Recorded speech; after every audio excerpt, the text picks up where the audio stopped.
¿Cuánto le cuesta el crimen a América Latina? En esta edición de Efecto Naim, calculamos cuántos millones le roba la delincuencia a los latinoamericanos y buscamos nuevas fórmulas para combatirla. Además, desenmascaramos a un pastor sin misericordia y le revelamos el poder político de los zapatos.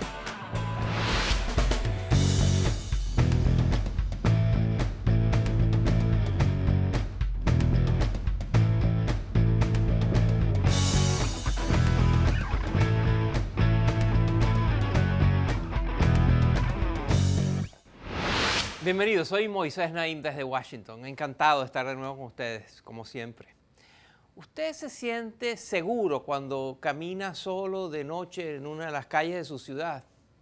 ¿Usted cambia su ruta o su manera de actuar? ¿Camina, por ejemplo, más rápido o decide que va a gastar dinero en un taxi en lugar de tomar un transporte público? Según el más reciente informe de la encuestadora Gallup, los ciudadanos de América Latina son los que se sienten más inseguros en su propia ciudad, en sus propias calles. Esto no es sorpresa ni es nuevo. Durante más de una década, América Latina ha sido la región más homicida, más criminal del mundo. Y a pesar de los avances socioeconómicos que se han dado en la región, las tasas de asesinatos, de robos, de secuestros, siguen creciendo. Esta epidemia de criminalidad, de violencia, no solo genera muchísimo sufrimiento, también moldea muchísimos otros aspectos de la vida de la región, incluyendo la economía. La gente cambia su comportamiento, es natural que así sea. Y por supuesto es natural que gaste más dinero para protegerse de los delincuentes. Las empresas reducen su inversión en la región y los gobiernos dedican más recursos a combatir el crimen y a costear sus consecuencias. El crimen tiene costos enormes para toda la región. Pero, ¿cómo cambia el costo del crimen según el país de América Latina? ¿Son los países menos criminales los que más recursos dedican a la seguridad? Hoy calculamos el precio del crimen y de la violencia en América Latina. Miren. Mire. Este video muestra el momento de un atraco en Bogotá. ¿Lo mató? Un hombre intentó detener al ladrón, pero recibió un disparo y pasó a las estadísticas. Los robos están en ascenso en América Latina y 6 de cada 10 son violentos. En la región hay 24 asesinatos por cada 100.000 habitantes, 4 veces el promedio mundial. Ya no puedo estar en un solo lugar por el temor. Estas palabras anónimas son comunes para muchos en Latinoamérica. El miedo al crimen hace que la gente cambie su rutina, su lugar de trabajo o de vivienda y hasta cómo manejan su dinero. Según un estudio del Diálogo Interamericano, en Guatemala, Honduras y El Salvador, cerca de la mitad de la población deja de comprar cosas que le gusta para evitar ser víctimas de un delito. Y así como el crimen afecta el comportamiento y los hábitos monetarios de la gente, también influye en cada aspecto de la economía nacional, desde el gasto público hasta la inversión empresarial. Considerando todos estos factores, un equipo del Banco Interamericano de Desarrollo, liderado por Laura Heitman, calculó el precio del crimen en la región. En América Latina y el Caribe, el crimen cuesta, según las estimaciones, 3,55% del producto de la región. Ese es el doble de lo que cuesta en los países desarrollados. En países con altos índices de criminalidad, el costo puede llegar a duplicar la media regional, como es el caso de El Salvador y Honduras. ¿Pero de cuánta plata estamos hablando? En números absolutos, el costo del crimen en América Latina se traduce a 261.000 millones de dólares cada año. Esto es casi lo mismo que gasta la región en infraestructura. La inversión de los gobiernos en temas de seguridad representa buena parte de esta cifra y lamentablemente, muchas veces es dinero perdido. Brasil, por ejemplo, aumentó su presupuesto de seguridad pública un 10% en el año 2015, pero los homicidios en el país han continuado en ascenso. Y en toda la región, el gasto en administración de prisiones se ha duplicado en esta década. Pero América Latina y el Caribe sigue siendo la zona del mundo con la mayor tasa de hacinamiento en las prisiones. Muchas veces las decisiones de inversión en seguridad y en estrategias de seguridad y en política pública en general se basan en intuición o en ideología o en preconceptos que no necesariamente tienen evidencia científica atrás que los respalde. Cuando las medidas del gobierno no dan resultados, son los individuos y las empresas los que terminan pagando. Fernando Campo es el fundador de la empresa de transportes Jack de carga en Colombia. Nos toca asumir lo que se llama una escolta, que lo acompaña durante todo el trayecto al camión. ¿Qué pasa con eso? Dependiendo del tamaño de nuestros vehículos, si es una tractomula, el costo se nos aumenta en un 40% por tener el tema de seguridad. Y si nosotros estuviéramos en Estados Unidos, digamos, una carga de alto riesgo no sería llevar transporte de ropa, eso no sería carga de alto riesgo, o llevar algún tipo de licor. Y la empresa no es la única que pierde. Si estos gastos en seguridad pudieran evitarse, el producto final sería mucho más barato para el consumidor. La ineficacia de las medidas estatales ante la delincuencia ha impulsado la industria de la seguridad privada, que hoy emplea a 4 millones de personas, el doble del número de miembros de Fuerzas Armadas en la región. En países como Guatemala, por ejemplo, hay 150.000 guardias de seguridad privada, 5 veces más que el número de policías en el país. Pero esto no es más que una curita para una plaga que sigue cobrándose millones de dólares y, por supuesto, miles de vidas.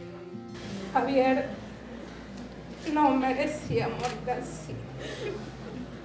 Las cifras no reflejan el enorme dolor y sufrimiento que provoca el crimen en América Latina, y esos costos son incalculables.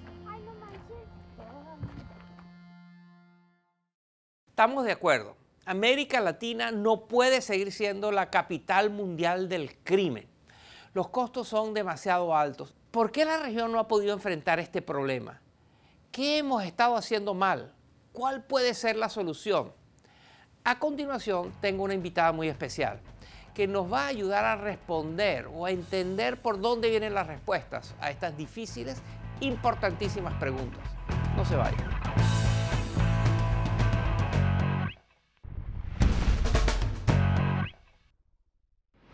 Comenzamos el programa de hoy explorando los enormes costos del crimen en América Latina.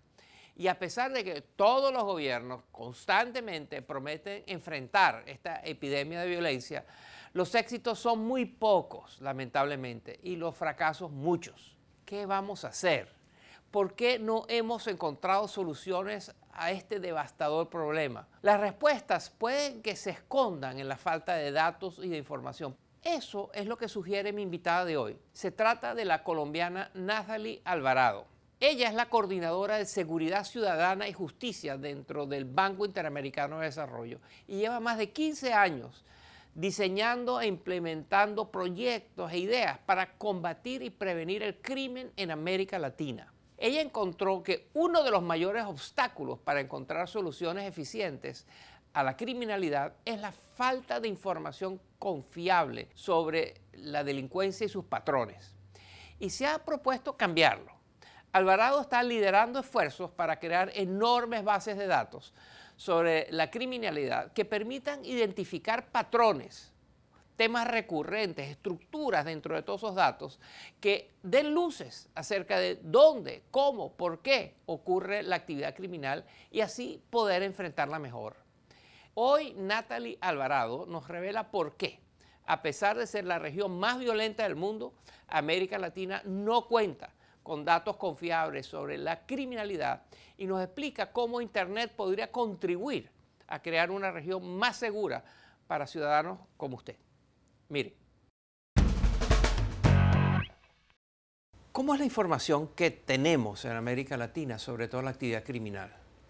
Bueno, desafortunadamente América Latina tiene una escasez en cuanto a datos de crimen y violencia. son bastante débiles, lo cual nos dificulta hacer políticas públicas en el sector de manera efectiva. De hecho, un reciente estudio que hicimos en el Caribe, descubrimos que 50% de los delitos no se denuncian. Y es válido presumir que eso no es solo el Caribe, que en general en América Latina mucha gente que es víctima del crimen no lo reporta. Es correcto.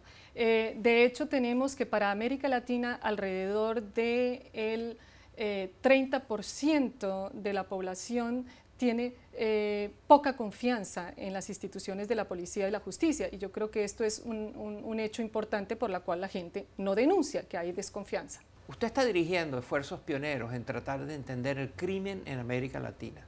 Para eso está utilizando las nuevas tecnologías de información y concretamente lo que se llama Big Data, grandes datos. Explíquenos eso. Big Data prácticamente es el uso de fuentes alternativas a las de crimen. En ese caso, no solamente se usan información que se derivan de los datos administrativos de la policía o de justicia, sino, por ejemplo, datos socioeconómicos, datos, por ejemplo, de urbanísticos, datos de movilidad, y todos analizados de una manera y usando algoritmos, pueden darnos respuestas sobre ciertos fenómenos, ciertas tendencias, ciertas características. Entonces ustedes acumulan una gran cantidad de datos y tienen unas fórmulas matemáticas que les permiten encontrar patrones en esos datos, que de otra manera no son sino una masa de datos. ¿Y qué encuentran? A partir de los datos estadísticos en algunas ciudades de América Latina, vimos que alrededor del 50% de los delitos se concentran en más o menos entre 3 y 5% de los segmentos de calle. ¿Qué quiere decir eso? Hay que enfocar acciones policiales a esos puntos calientes, y es lo que han hecho estas ciudades. Han mandado policías concentrados en estos puntos, y efectivamente hoy por hoy tenemos reducciones en términos de delitos. El mensaje aquí es: una combinación de acciones de control con acciones de prevención tienen un efecto y un impacto mucho más grande. Comparta con nosotros una sorpresa que usted ha tenido de estos datos. ¿Qué han encontrado ustedes que la ha sorprendido? Recientemente, usando toda esta cantidad de datos, pudimos ver que ciertas calles en Santiago de Chile tenían altos niveles de violencia intrafamiliar. Eran pocas calles bien concentrados. A estos mapas de crimen, que son bastante evolucionados en Chile, se combinaron otro tipo de datos, como fueron aquellos, por ejemplo, de ventas de expendios de alcohol.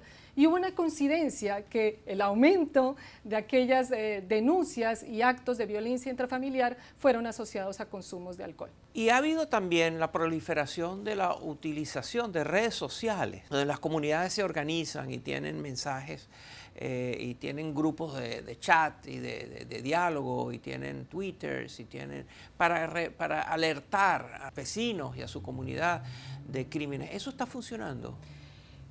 Creo que la tecnología y la innovación hoy por hoy nos está dando y abriendo oportunidades importantes para poder contrarrestar el crimen y la violencia. De hecho, acabo de conocer una experiencia muy interesante en Nueva York, que haremos algo de trabajo al respecto, y es de qué manera se pueden estudiar las redes sociales para ver dónde pueden haber futuros conflictos e intervenir antes de que suceda algo. Entonces, no olvidemos que detrás de una denuncia debe haber una acción, y muchas veces nuestras policías no están acorde para dar respuestas a estas evoluciones tecnológicas.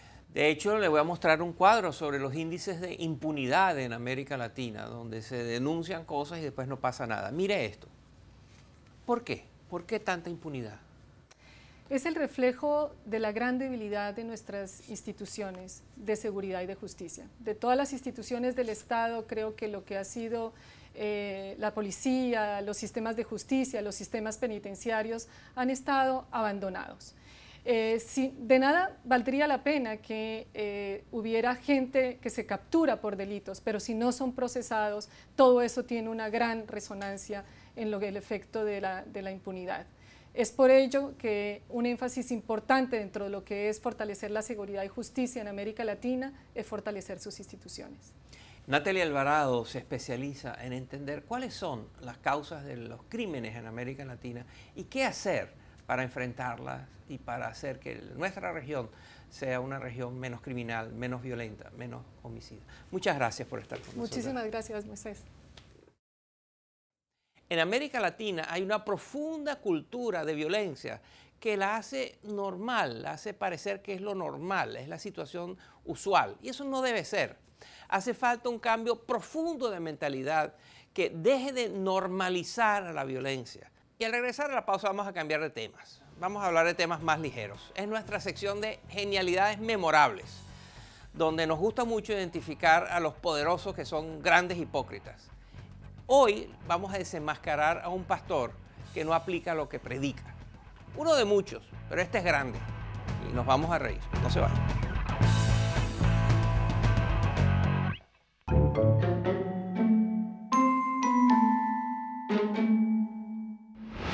Más bienaventurado es quien da que quien recibe.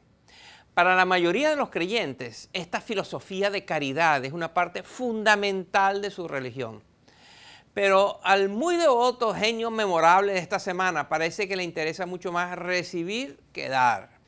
Estoy hablando del estadounidense Joel Osteen, muy famoso, muy conocido en Estados Unidos y también en otras partes. Él es uno de los muchos predicadores que promueve la creencia conocida como la teología de la prosperidad, que se basa en la idea de que ser rico es un símbolo de la bendición de Dios. Quienes tienen dinero es porque Dios los ha bendecido. Osteen, sin embargo, no se ha vuelto multimillonario por obra y gracia del Espíritu Santo, nada de eso. Su fortuna proviene de vender cosas, de comercializar cosas, libros, camisas, mercadería, videos, acceso a sus reuniones, pero sobre todo proviene de que le hagan generosas donaciones. Es un experto en lograr que sus creyentes le entreguen dinero. Pero la sorpresa que nos dio Osteen hace poco es que él parece no creer que todos deben ser igual de generosos, igual de caricativos. Eso no le toca a él, por ejemplo.